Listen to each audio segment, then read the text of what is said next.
તો આ તરફ અમદાવાદમાં અસામાજિક તત્વોના ત્રાસ અંગે કોંગ્રેસ પ્રવક્તા ડોક્ટર મનીષ દોશીની પ્રતિક્રિયા સામે આવી છે। તેમણે કહ્યું કે રાજ્યમાં દિવસે ને દિવસે કાયદો અને વ્યવસ્થાની સ્થિતિ કથળી રહી છે। છેલ્લા 72 કલાકમાં કેટલાય ગંભીર ગુનાઓ સામે આવ્યા છે, પણ ગૃહ રાજ્યમંત્રી માત્ર ગુનેગારોને પકડવાની વાતો કરી રહ્યા છે, પણ ગુનેગારોને પકડતા નથી। ગૃહ વિભાગ ક્યારે મક્કમતાથી પગલાં લેશે તેની જનતા રાહ જોઈ રહી છે। સામાન્ય જનતા પોતાના હકની માંગ કરે છે તો દંડા પડે છે, જ્યારે અસામાજિક તત્વો બેકાબુ બની રહ્યા છે। આવી ઘટનાઓ પોલીસને પણ સીધો પડકાર ફેંકે છે। આવો સાંભળીએ કે મનીષ દોશી આ વિશે શું બોલ્યા।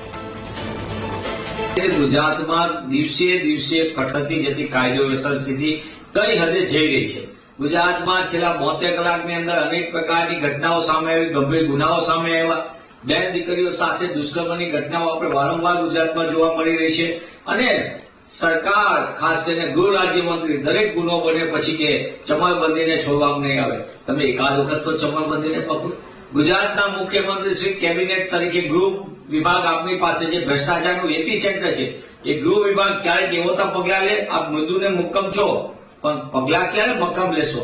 ગુજરાતનો સામાન્ય નાગરિક દંડ અને દંડાનો ભોગ બને અને અસામાજિક તત્વો બેકાબુ બને।